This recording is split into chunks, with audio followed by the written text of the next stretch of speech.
How's it going, boys? Welcome back to the channel. We are here with episode number 25 of our Winnipeg Jets franchise mode here. If you missed out on the last one, it was actually a tough time to get into the playoffs. For the first time in quite a while, we barely squeaked our way here into the playoffs, finishing 5th in the Central Division and I believe 15th in the entire NHL. So it was a pretty tough run here to the playoffs, that's for sure. We finished 15th. We had 3.45 goals for per game, great goals for, but 3.11 goals against really hurt us throughout the season, and a weak power play didn't really do anything to help us either. So that was a bit of a tough episode in the last one. Looking at our player stats, just in case you guys missed it, some decent seasons here from everybody. Morrissey was injured quite a bit throughout the year. Brock Besser, a little disappointing, but all these other guys not too bad whatsoever. Brad Lambert, 40 points. I believe this is a career high for him, and it is on that third line. We picked up Tyler Seguin in free agency, and Jacob Trouba was a trade deadline acquisition, as was, Melvin Barker's rookie season, but as was Shane Pinto, who came over here and did crazy things playing third line time. He scored 13 points in 20 games, which is an amazing pace for a third liner with no power play time as well, so all even strength and one shorthanded point here as well. So those are great numbers from Shane Pinto to be certain. Everybody else on the team pulling their weight down here. So it was an okay regular season, but again, this is kind of one of these years where we kind of just wait and see what happens. The core is aging for sure, so maybe we won't be making it super far in this run, but after winning the Stanley Cup, I think the fans can allow for one, a year off, maybe. Not off, because we've still made the playoffs. But definitely not the same caliber of team as we've had in years past. But either way, boys, let's get to the comments of the last one. We're going to start it off with Fresh here, who says, great episode, but a pretty tough season, and I definitely agree with that. But there are some definite bright spots. I'm not sure our goaltending can take us back to the Cup final, but we do have the depth to take us there, and I agree with that. Like, although we don't have the the goaltending, we do have a great offense and defensive core still. And then Fresh ends up by just saying, don't be afraid to jumble the lines in the deep pairings if need be. But going back to that, like, we have a 90 overall on our first line, 86, 84, 85 on the second line. That's a great second line, and 87 overall on our third line. We have great scoring depth here. And then on defense, we have 91, 85, but then 88 on our second line. That's a pretty good top three in the defensive category. So we definitely have depth on this roster. But in goal, this is where we might see some troubles for sure. Now, moving on to Alexander's comment, he says, thank you for the episode. No problem, my friend. First time in a while, it was a struggle to get into the playoffs. Very, very true. This run will be an audition for Greaves. If he does well, the reins of the team are his next season. But if he falters, he should be packaged with other assets for a number one goaltender, maybe somebody like Yaroslav Askarov. And then P.S. Don't forget to extend Lucius and some other youngsters before the run. So let me go ahead and let's take a look at what everybody would be asking for. And look at this, boys. Remember at the start of last year when Morrissey was asking for 14 mil, and then midway through the season, this season here, he was asking for 10 mil or 11 mil or something. Now he's only asking for $9 million, and if I go 3 years with him, only 8.950. So I'm gonna do this right now. And we can get Josh Morrissey for 3 years here at about $7.625 million as the 85% retained. So if he wants to take a big discount to stay on with this team for the next 3 years, I will more than happy do that. As a 91 overall, he's going to start to drop a little bit, but still, 91 overall, $7.625 million. That is an amazing hometown discount out there. All right, and then for Chaz Lucius, unfortunately, the contract's a little bit more expensive than I would want, but I'm thinking maybe a 5-year type deal here, and we can get him for just about $5.3 million. We'll go $5.325 million, and I think that should be good here on Chaz Lucius. So we spent $13 million of our $26.7 so far, and then maybe the rest of the guys we can hold off and wait till the re-sign phase and see what you guys think of them. But I definitely want Lucius on, and I definitely want Morrissey back here. Everybody else can kind of just wait and see what happens.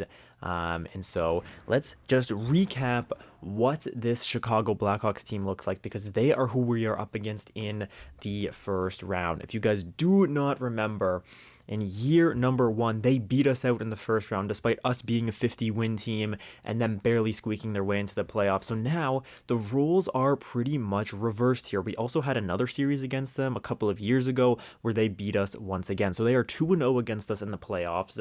But this time the rules are kind of reversed. They are now the favorite and we are the underdog. So hopefully we can steal some games from them and maybe make this a nice entertaining series. Now, their team looks quite deep, I'm not going to lie. They definitely have the stars up here with Reichel, Bedard, Berkeley, Catton, and Kuzmenko. Those are the top guys that we've got to keep our eye on. But other than that, their third and fourth line do not look as good as ours. So we got to watch out for the stars, but their depth is not necessarily the best I've ever seen. And I think our depth is, in fact, better. Also, I think we have a huge advantage here on the blue line. We're going to be able to keep the puck out of the net, hopefully a little bit better than they can. But then in goal, they have 83 overall Dan Vladar, so quite similar to our 83 overall Jet Greaves. All in all, this is a fairly even matchup in my opinion. But as we all know, boys, the game is not played on paper, it's played on that ice. So let's start up our simulation here in year number 5, I think, maybe year 6 actually. Yeah, it's actually year 6 here against the Chicago Blackhawks. But before we start that up, first off, if you guys are new, hit the subscribe button. We have new videos every Tuesday, Thursday, and Saturday. But also, if you are new to the channel, you will notice that this video is about an hour and 45 minutes in length. And I do that because I want the playoffs to be a surprise for you guys. Every single one of my playoff videos is basically an hour and a half to 2 hours long, and that just makes it so that if you're watching it, the timeline doesn't really mess you up. Like, you know, if it's a 20-minute video, I'm out in the first round, I get swept or whatever, it's not so entertaining. But since it's a super long video, you guys can get excited and think that I make the Stanley Cup Finals, even if I get swept out here in round number 1 to Chicago. So that's why I do that. Give it a like, comment, all that stuff, guys. And let's jump into game number 1 here in the United Center. Historic building. And what is shaping up to be historic rivalry between these two teams, Winnipeg and Chicago. Jet Greaves is in the net, extensions have been offered, and the first period is going to remain 0-0. A real playoff game between these two. And speaking of playoffs, I'm in such a good playoff mood right now. I've got Florida-Boston up on my one monitor. I've got my playoff H2O, if you will, beside me as well, and I'm ready to ball out here. Second period now. Okay, Jets take it. It's Alexei Protas and Logan O'Connor, the fourth liners, combining for 2 goals. Connor Hellebuck apparently is in the net, which is an interesting decision by our coach, but I will take it if he does not have a third period collapse. A big problem with us throughout the regular season, and there it is, of course, as I'm talking about it, was these third periods. We would get the lead, okay, I like to see that, and then in the third period, we would absolutely shut down, and we would came back on quite a bit throughout the regular season. But this has been a fantastic game here so far, as Zach Werenski put one by Dan Vladar to get the game winner. And the Winnipeg Jets take game number 1 in Chicago, 3-2. The 3 stars of the night were Connor Hellebuck, who made 33 saves. He's back in the crease for us down there. Maybe Jet Greaves got injured, and that's why that happened. JBD, though, with 3 points as well. That's a crazy game from him. Any minuses? The third line was kind of a minus. The second line was a minus. All right. Just guys getting into the groove. But yeah, Jet Greaves only played 3.5 minutes before he came out. So hopefully it's not too serious of an injury. But Connor Hellebuck did go in there and shut the door. So maybe I go back to Hellebuck in this one. And I think that I will. And then big news as our captain decides to re-sign for 3 years at a huge discount. Thank you very much. And there is Chaz Lucius as well, who signed a 5-year extension. But boys, because that game was so good from Hellebuck, that first game was so amazing, making 33 saves, I'm going to put him in the crease to start game number 2 here. If we lose it, we can go back to Jet Greaves, and if we win it, then Hellebuck can stay in the net. It's as simple as that, or if Hellebuck has a great game as well. So here we go, game number 2, once again in Chicago. Let's see how the boys can perform for Hellebuck here and those new guys who signed the extensions. Let's try to get some goals. First period, gonna stay 0-0 once again. Now in the second, can we have a good second period again here? Let's find out. Ooh, no, no, no, no. And Will Cooley and Connor Bedard both score on Hellebuck, but we can't find a way past Dan Vladar. Come on, offense. I'm looking at you. Power play now. We had a poor power play through the regular season, so we're going to look to try to change that here in the postseason. We have not had too much luck with it as of yet, and that's Drew Doughty is going to make that 3-0 about halfway through the third period. Okay, Shane Pinto brings us back to down within 3 now, but unfortunately that's probably going to do it. And we're going to get Hellebuck out of the net here. He didn't play horribly. I mean, 4 goals on 29 shots is not ideal, and we only had 1 goal as well. I don't think the game is his fault by any means, but we're just going to throw Jet Greaves back in there to give a little bit of a change of pace, I think. All right, so Greaves in the net to start off game number 3. We've got Kyle Connor, Perfetti, Velarde. These guys are on -1. If they keep getting torched here, nobody in our top 6 has a single point. What? That's absurd. No one in the top 6 has a single point. I have never seen that in my entire, I don't know, like 4, 5, 6 years, whatever, of playing franchise mode or even playing NHL in general. I have never seen nobody in the top 6 have a point 2 games into a playoff run. That is absurd stuff here.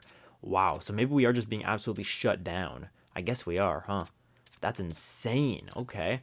Well, I guess we got to kind of try to change the lines, don't we? Let's get Besser up to the second line. And let's go Melvin Barker, maybe to spark some offense on the third line. Yeah, I guess so. Let's go Barker. Nah, yeah, okay, let's go Barker, Lambert, or sorry, Barker, Pinto, and Scheifele. Lambert will come down to the third line, play center there.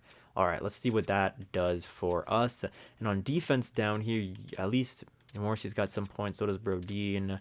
A goal here, but other than that, JBD has had a great couple of games. Let's move him back up to the second line, and those are what the lines are going to look like for game number 3 here in Winnipeg. So here we are as the Panthers in the real world take a 3-2 lead over Boston, but you guys probably don't care about that. Here we go. Game number 3, round 1.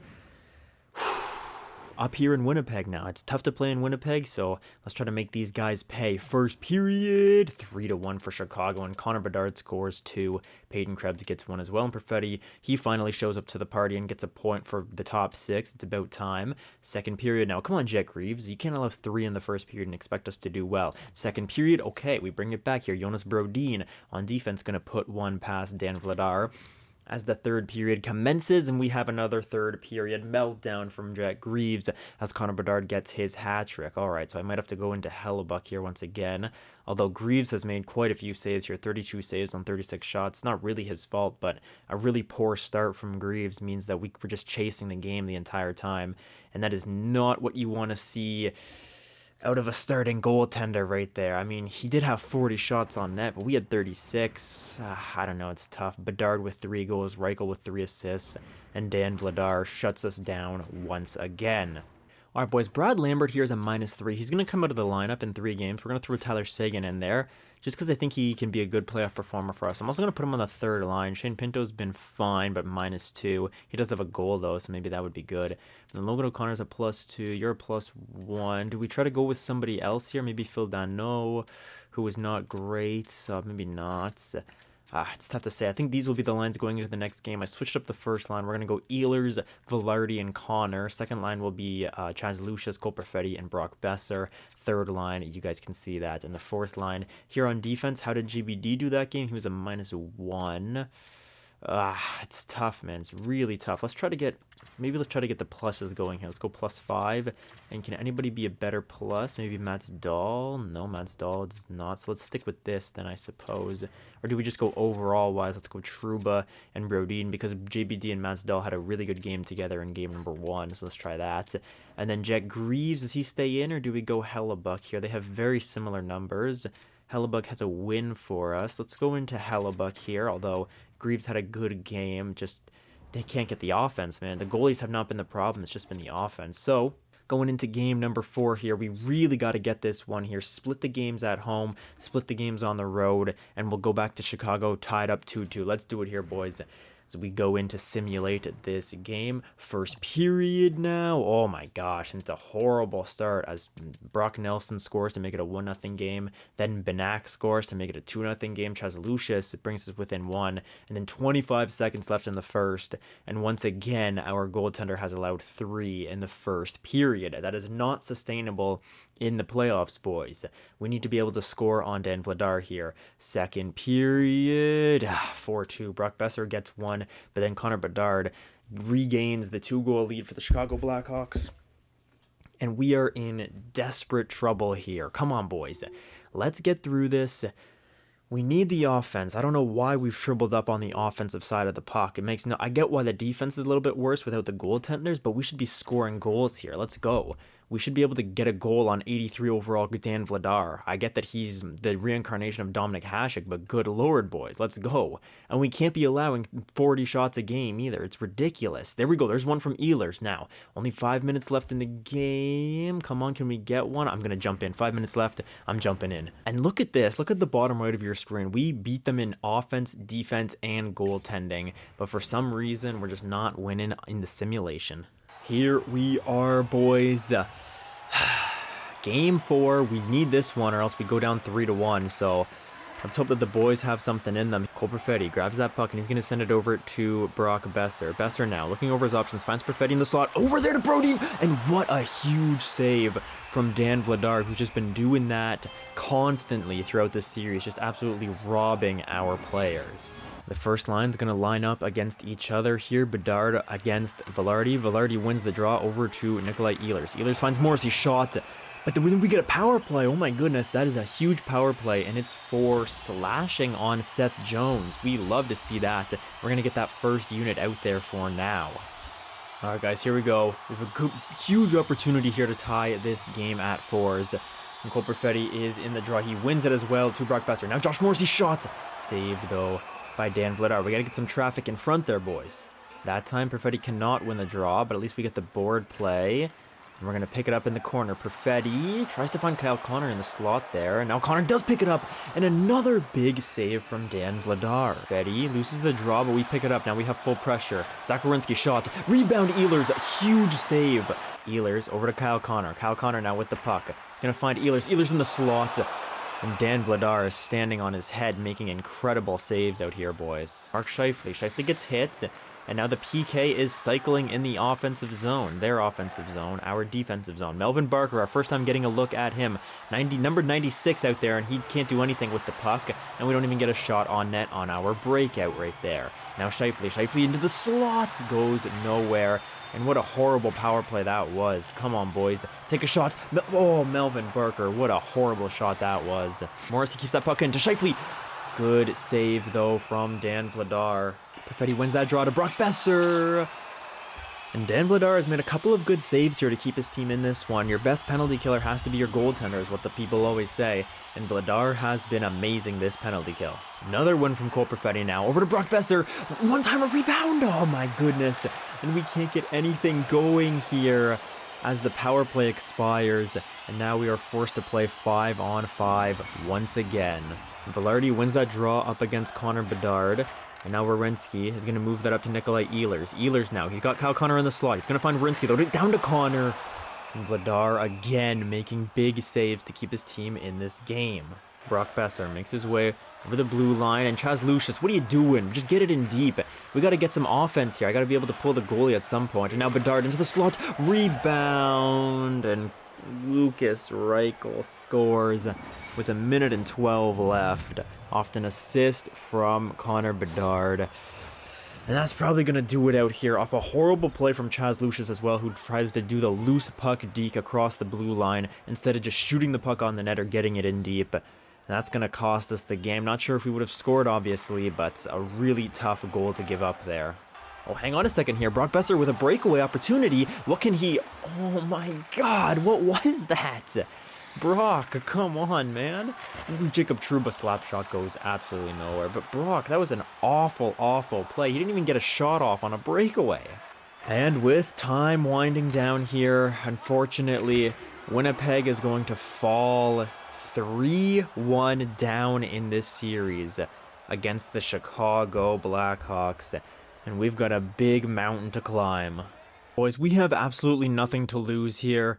They have all the pressure on them, so we're just going to go absolutely crazy. We've got Ehlers, Perfetti, and Connor. We're just going to try to get some offense out of them. I've got Melvin Barker up here onto the second line with Lucius and Brock Besser. Maybe that's 3 snipers on the same line. I don't know if that's going to be good. It probably won't be, but we're just going to throw all of them together just because.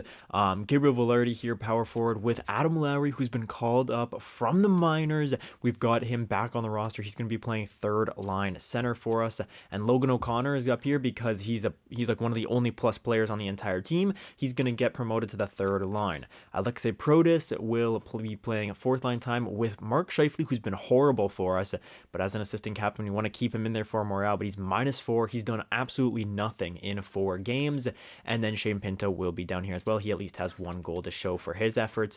Brad Lambert's not getting into the lineup. I know he's young and can maybe do something, but he's not getting in. Neither is as Phil Dano, and Tucker Poolman is out here as well. Maybe Tucker Poolman should get some some time out there. But looking at defense, we're going crazy. We're going Mats Dahl with Josh Morrissey, a defensive defenseman with an offensive defenseman. Second line will be Zach Werenski, Jonas Brodin, and third line Jacob Trouba, Jacob Bernard Docker. I know it's 2 right-handed players playing together, but I want to try to see if Mats Dahl with Josh Morrissey is something that can maybe work out eventually. Goaltender is going to be Jet Greaves between the pipes.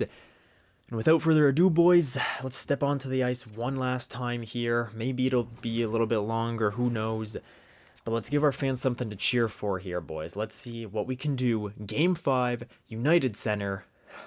Let's do this. Simulation is underway now.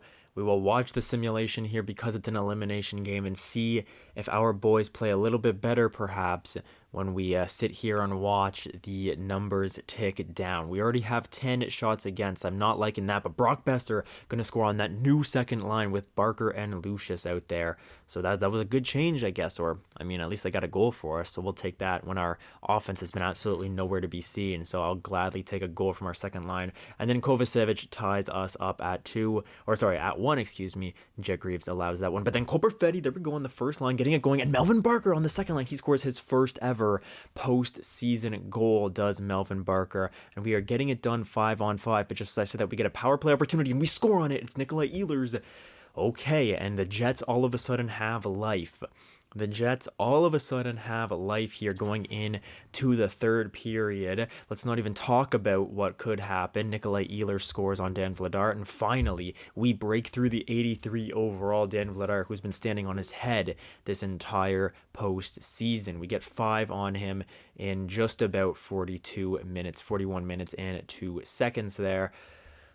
And it feels good to get another one under our belts, man. I mean, I will say, when you're in the playoffs, if you only get... Oh, I didn't check 3 stars. I'm sorry about that, boys. I'm really sorry. I'm sure Brock Besser was a star. Maybe Melvin Barker was a star. And probably Ehlers was a star because he got two goals in that one. So Ehlers was probably a star.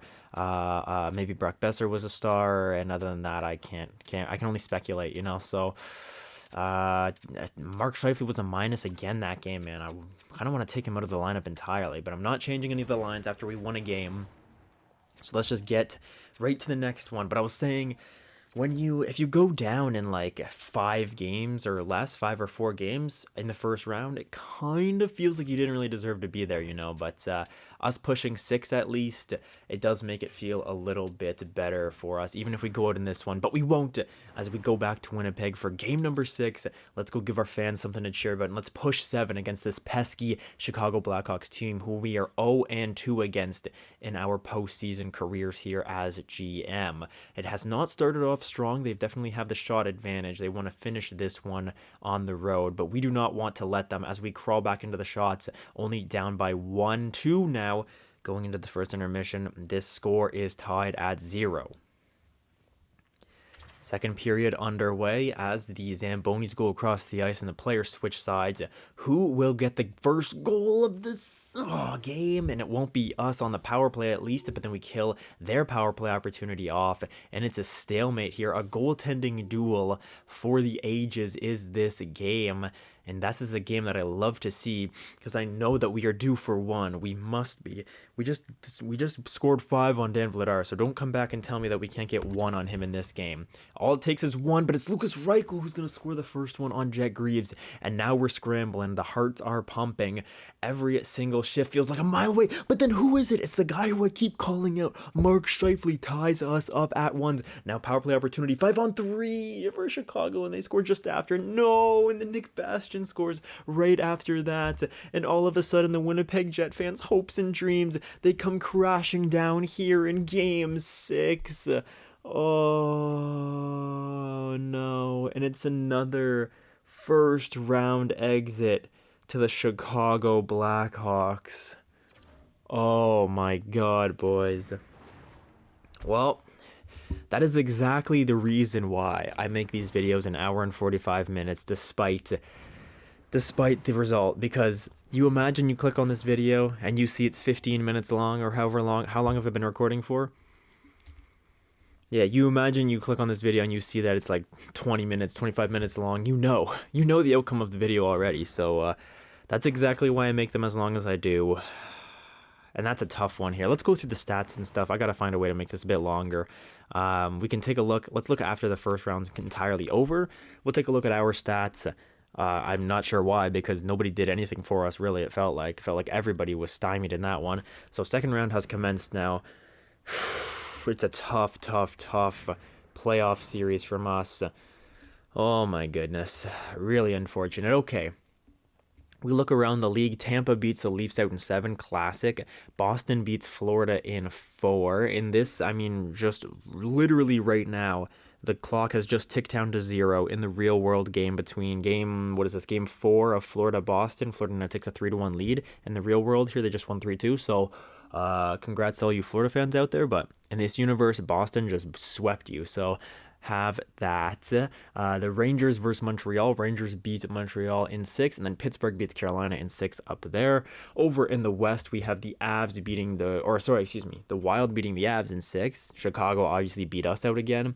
Edmonton beats Dallas in 7, and then St. Louis beats Calgary in 6. So the second round matchups are set, and let's see who prevails in those second rounds. But first, let's take a look at our stats. It's not going to be pretty. Shield your eyes, everybody. It's Josh Morrissey leading our team, followed by Brock Besser. Okay, so Besser definitely did his thing out there, at least tried to. Nikolai Ehlers had 3 goals, but 2 of them were in Game 5, so a bit skewed for sure. But again, small sample size, so what can you really take away? Zach Werenski with 4, Cole Perfetti with 3, the Conn Smythe winner of last year, didn't do anything for us. Kyle Connor with 3 assists, no goals. That's really tough for him. Oh my gosh, he had 20 shots and a single goal. Jacob Bernard-Docker had that great first game, but then after that, he didn't really do anything. I mean, nobody on the team really did that much, right? Alexei Protas was 2 points plus 1. Chaz Lucius, after signing his extension, decided to fall asleep at the wheel, and he dropped to a medium top 9 potential. So we might have had a huge overpayment in Chaz Lucius there, which could come back to bite us. That's horrible. Mark Scheifele with a point, but that's it. Logan O'Connor, Shane Pinto. Yeah, it's just a really tough series overall, man. Really tough series. Adam Lowry came in for 2 games. He was a -1. Ugh, it's horrible. But I don't get why Chaz Lucius dropped to a medium top 9. That makes me so angry. Because imagine I just waited a little bit. I waited until after the series, and now he only wants like 3 mil for the next 5 years. He stays at 84 overall. I don't know, man. I don't understand that. Let's take a look at the progress reports. Maybe it'll... the game can't keep up with me. I hate when that happens. Let's go to progress reports here. And let's see if Chaz Lucius... Why did he drop? I don't understand. So Scheifele, obviously, he's growing statistically, but he's also dropping. So he's probably going to drop quite significantly here. Yeah, Chaz Lucius, his potential dropped, but all his statistical growth went up. So it makes no sense. It makes absolutely no sense why he's dropping. I don't understand that. Brock Besser is growing statistically. Josh Morrissey is growing statistically, but he has started to drop off in natural growth. So let's keep that in mind. Stick checking went down 1 and up 1 for a net 0. So that's good, but he is starting to drop off. So let's just keep our eyes on that. Nikolai Ehlers also starting to drop off quite a bit here in his later age. I wish I could see his contract from the screen, but unfortunately I can't. Brad Lambert had a good year, good enough to get some growth in. Phil Danault, he's not going to get re-signed. Adam Lowry not going to get re-signed either, probably. Kyle Connor, what did he get? A little bit of statistical growth in shooting and what? Physical, I guess. It's fine. Brodin probably dropped off. Yeah, he dropped off big time. Shane Pinto, maybe he got some positive statistical growth. No, negative. Wow.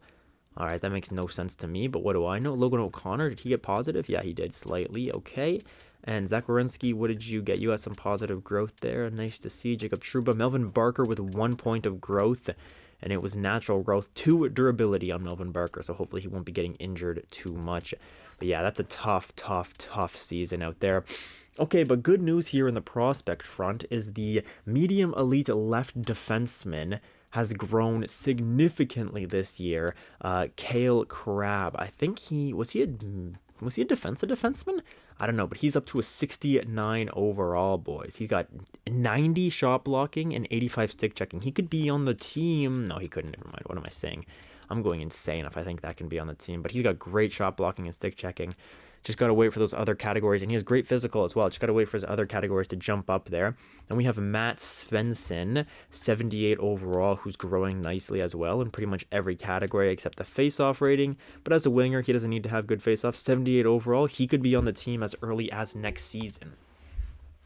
Then Dylan Baker, who I believe was a 49 overall at the start of this year. He's up to a 61, again, growing pretty much everywhere except the face-off category.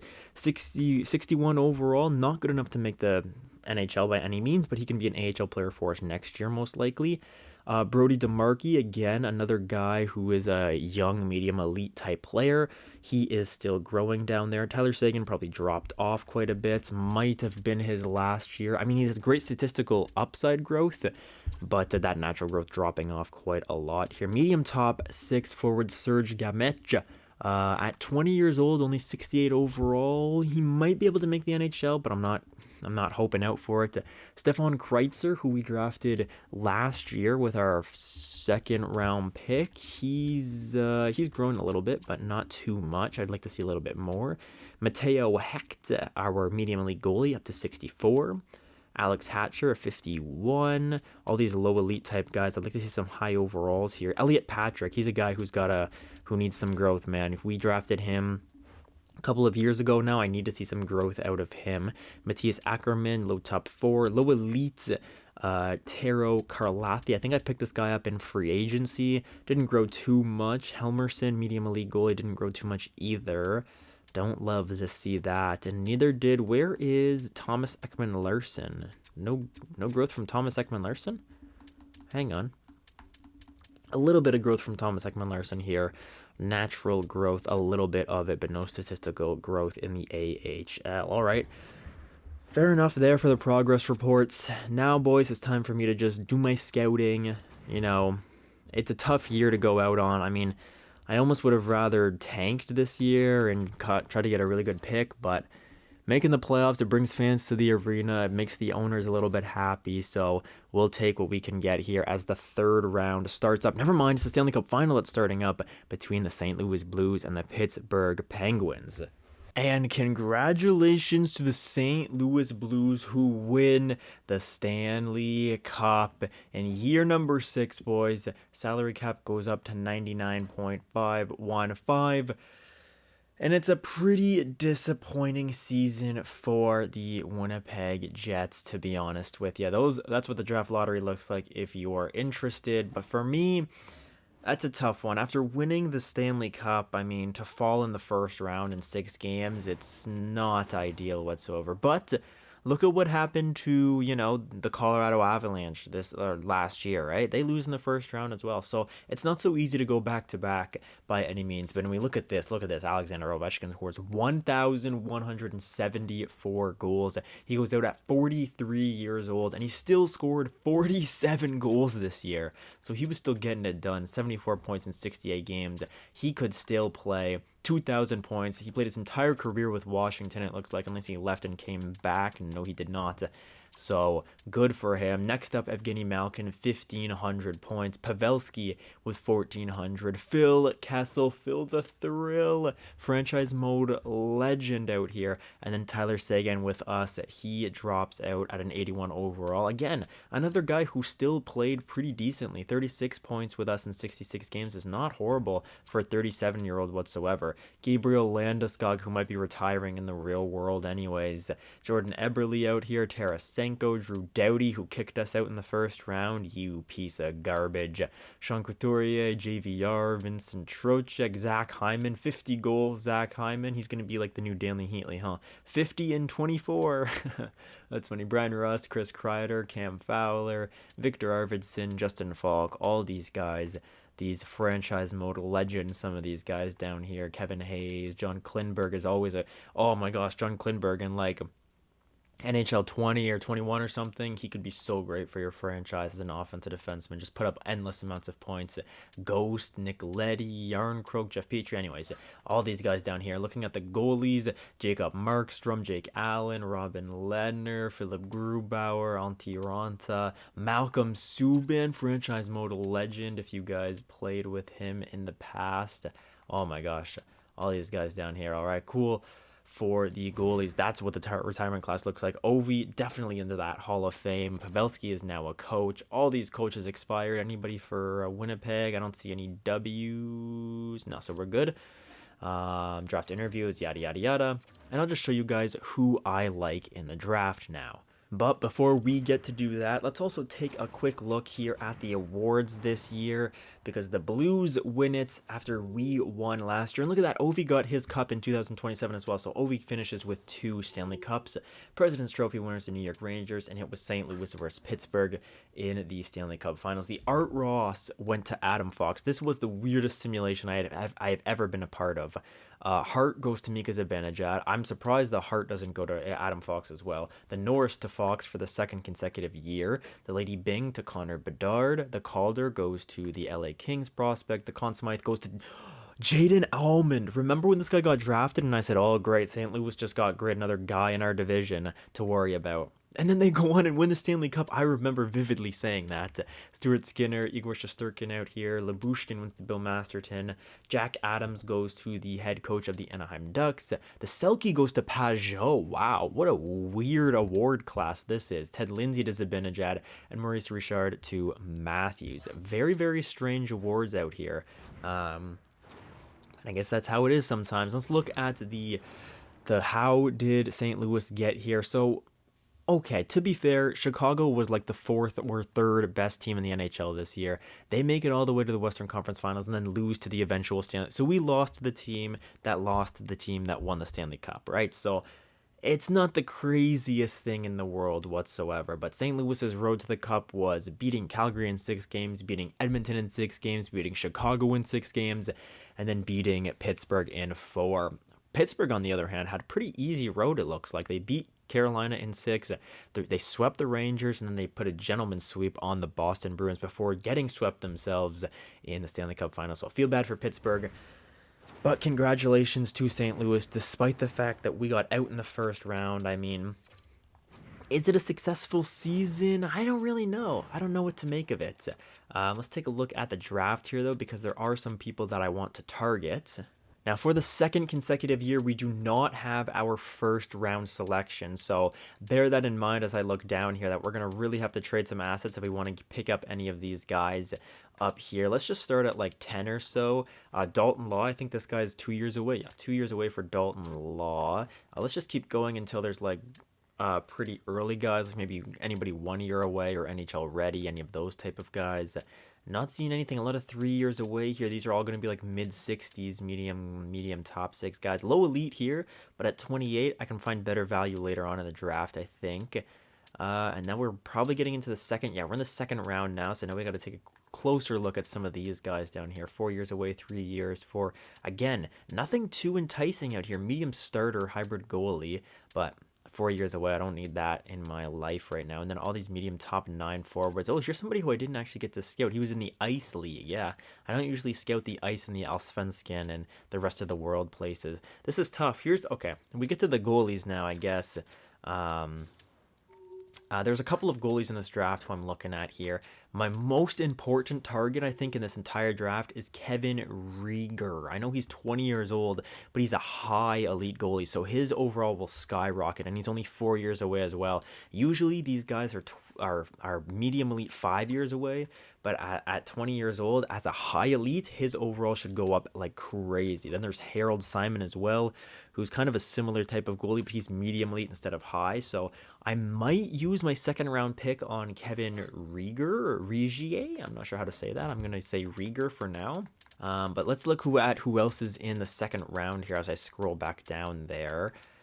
Medium starter, all these guys down here. Anybody who interests me really? Low top forward defense, medium top 6 forward gem, 3 years away. This guy could be a good pickup.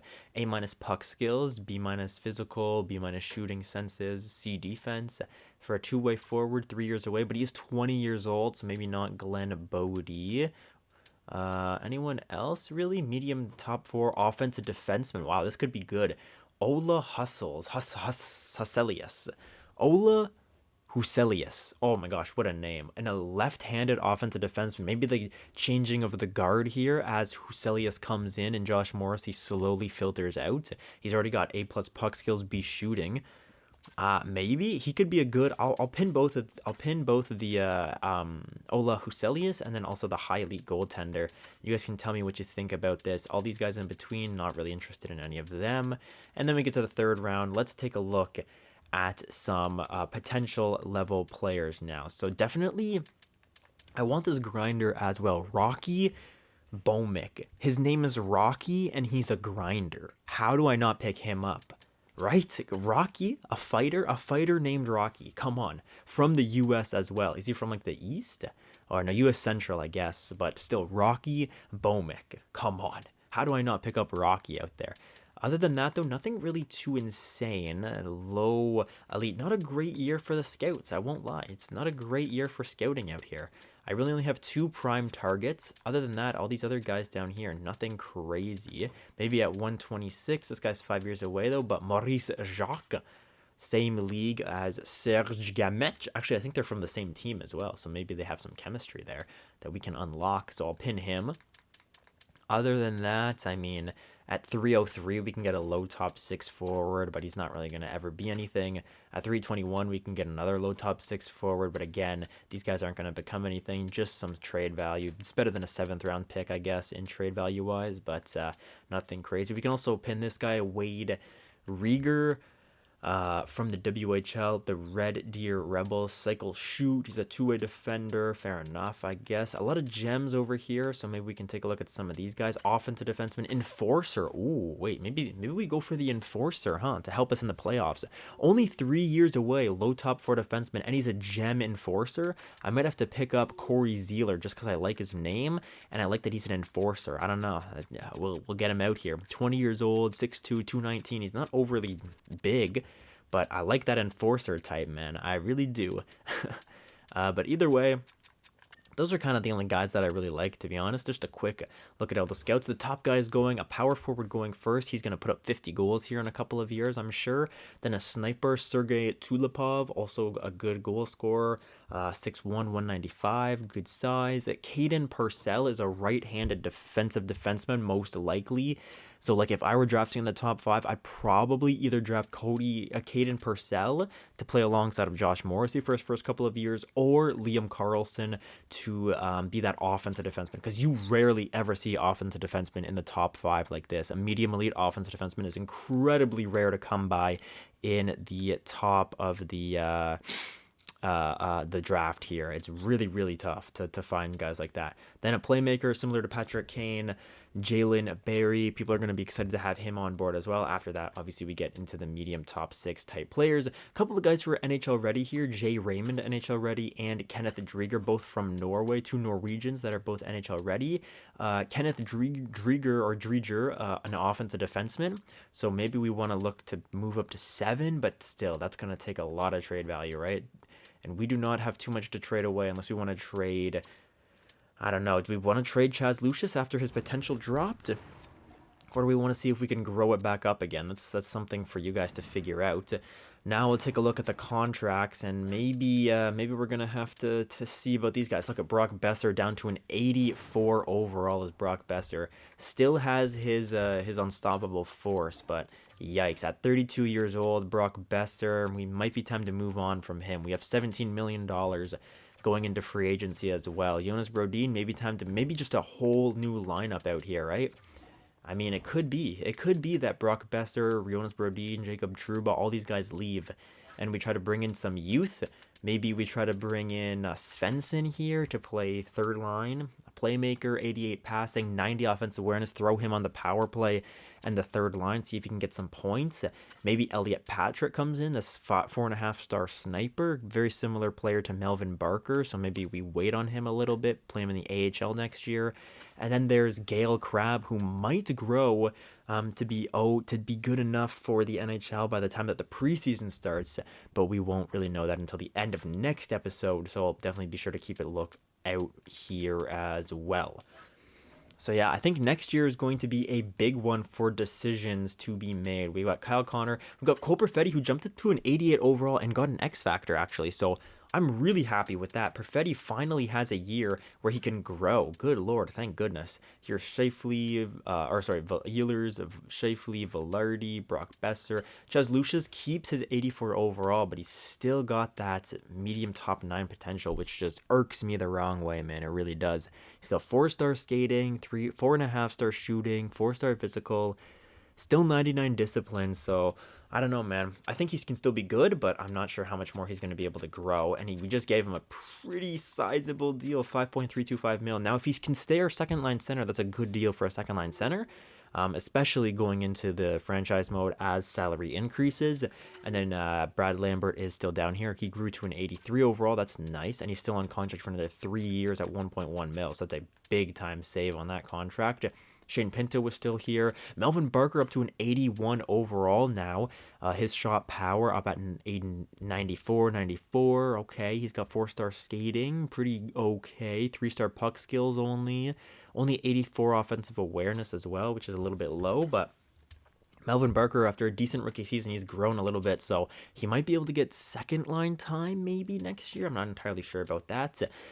But yeah, looks like that's going to pretty much do it for this one. I'm not sure how much more I can stall it out, so I hope you guys enjoyed it. I know it was a short one. It's a disappointing season. It really, really is, and I think it shows us that we've got to make a goaltending change, maybe either free agency or by trade, and then probably we let Brodin walk, we let Brock Besser walk, and we see what we can pick up for them either by trade or by free agency, or maybe even replace them in the system and maybe go on a bit of a retool here, get a little bit worse, try to get some higher draft picks, because throughout this entire franchise mode, we've made the playoffs for 6 straight years, but that also means that we don't get high draft picks, right? We get a lot of these medium top 6 kind of guys who are in the mid 60s who may or may not grow.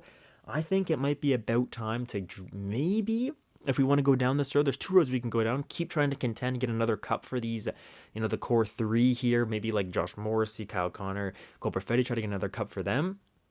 Or maybe do we try to sell off like most of our older guys and try to replace them with younger guys in our system? I'm not entirely sure. But that's what you guys are there for. I hope you guys enjoyed this one, even though it was a shorter one. Give it a like, comment, and subscribe if you are new. New videos come out Tuesdays, Thursdays, and Saturdays. And I'll see you in the next one. Have a great rest of your day, everybody. Peace out.